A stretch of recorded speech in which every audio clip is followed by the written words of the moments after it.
I have good news and I have bad news. Good news is, if you're watching this, I did it. Bad news is, I have 3 hours to work on a build and less than 3 hours to edit this video. See, I recently participated in Sipover's 72-hour civilization competition, where it was me and 4 other Wavetech members versus 50 random players, and I have spent an absurd amount of time editing that video. It should be, thankfully, out in a few days, but it does mean that I have significantly less time to work on this project than hoped. And what project are we going to be working on today? Well, I have some excellent plans in the works, such as renovating my 84,000 wool per hour farm with cubic meter, and an insane wheat farm decoration with our newest provisional member, Not Hill. However, today we're going to be working on something very different. See, I use Prismarine variants in my builds a lot, and to supply the server with materials, Trolley and Random are going to be building this huge Guardian farm. However, can you see the issue with this farm? That's right, it needs a decoration! So let's not waste any time and beat the clock by seeing what I can whip out in less than 3 hours. First thing I did was measure the farm and create the general shape of our build. As I always say, structure first, depth and texturing later, and this build is no different. I really wanted to make sure I got the measurements right, so I used smooth stone because it has a nice grid border and helped me count out proportions. Once I found the center, I started to create the eye, playing with different sizes and shapes. Yes, I said eye. This should be your first hint as to what this build is going to end up looking like. If you guessed Elder Guardian, you're very correct, because after the eye, I started my first draft of the layout of the face. In retrospect, I think I would have preferred to have stuck with the first layout, but I almost immediately restructured it into these more horizontal slabbed lines.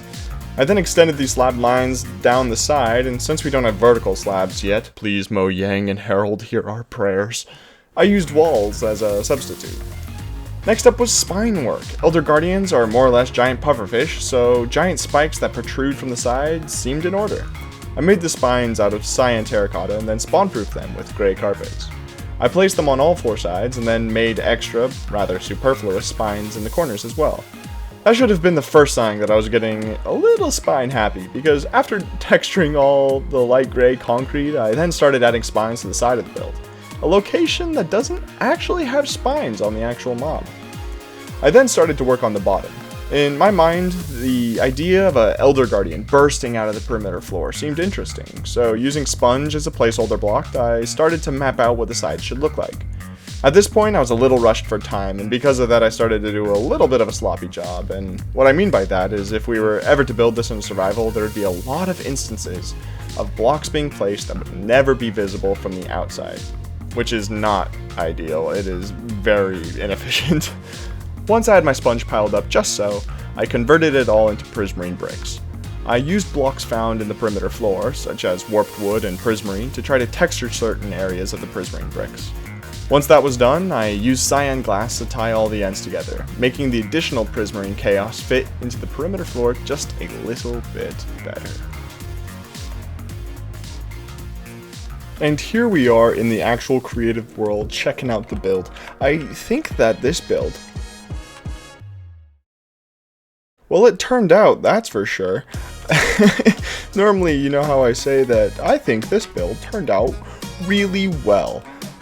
I'm not gonna say that this time. I feel like it's not quite appropriate. There are a few things that I did that I didn't show in the time-lapse that I think turned out interesting. Like I put hidden sea lanterns in here. These actually light up the entirety of all of this, so it's spawn-proofed, which is very nice. Same with these ones, same with the ones down there. And I like the texturing of everything. I think that's all good. What I don't really like is this bottom area. I tried to create these spires that stick out, these spines of, like, imagine the water being disrupted as this spine breaks through it and it creates a little ripple left behind, but I don't think it turned out as I had hoped. Another thing I did that I liked was I put sea lanterns along the edge here so that they actually light up all of this and make it all spawn proof. But overall, gosh, I'm not very content with it. I don't think we're going to be building this on the survival server, except this build did give me a really cool idea for how to make a decoration. Something that's a little bit more in my style, but still have an Elder Guardian theme, I think. I think that's the best of both worlds, and I think that marries everything together really well.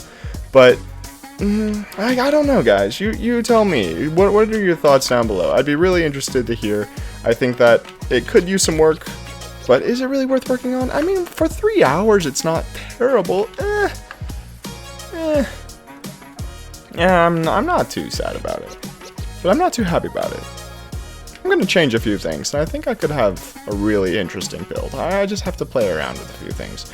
But we'll see if I get to that. If that's next week's episode, we'll see. But I say for now, let's get into today's questions. I know it's a little rushed. I do apologize, but I do have another video coming out in a few days that I've put a lot of time and effort into, and it's honestly one of the coolest things I've done in Minecraft, so feel free to look forward to that. And this video gave me a really great idea for potentially next week's video, and I do have a few other projects lined up, again with Cubic Meter and Najee Hill, and a few others. I have some really cool things coming down the pipeline, so feel free to stick around for those. Remember, I post every Monday at noon, so feel free to subscribe, like, and comment if you want to help out them algorithm gods. And now let's get into today's questions.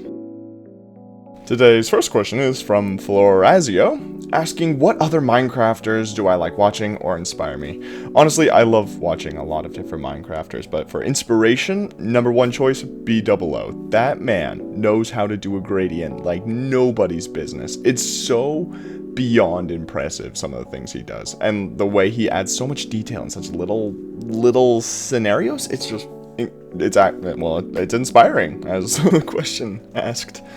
Today's second question is from GD Clips, asking what are my favorite and least favorite builds that I've made. Let's just say that I'm going off of Wavetech builds only. Currently, my favorite build I've made was the fish farm decoration. That is a fantastic build, and I think the video came out fairly well. The link to it will be at the end of this video. But least favorite build, I would actually have to say the one we did in this episode. It's going to get better. I'm going to change up a lot. I think I'm going to go in a completely different direction.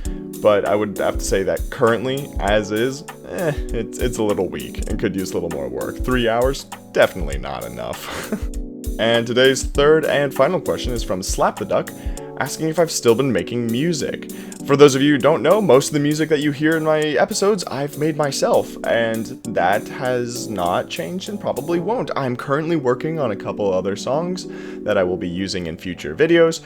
Fun fact, most of the songs that I'm making for my future videos are all made using samples from Minecraft, so that's kind of interesting, like the sounds of blocks breaking and animals making sounds. I link all that together and make it into a weird sort of beat-styled song. It's really odd, but kind of cool. So the answer is yes, still making music, and hopefully you'll be hearing that shortly. And as always, if you want to see one of your questions in one of these episodes, just drop a comment down below. I will bookmark them and I will answer them in the following week's video. Before we jump into the goodbyes, I completely overhauled the random goodbye generator and added 18 goodbyes that you all commented on the last video. Additionally, I will be adding the most liked goodbye related comment and my personal favorite goodbye related comment from every video from here on out. So feel free to keep commenting some funny and witty goodbyes, and there's a very good chance I'll add them plus credit to the generator. Here is our brand new random goodbye generator, and here is our very first goodbye. Fly high, butterfly.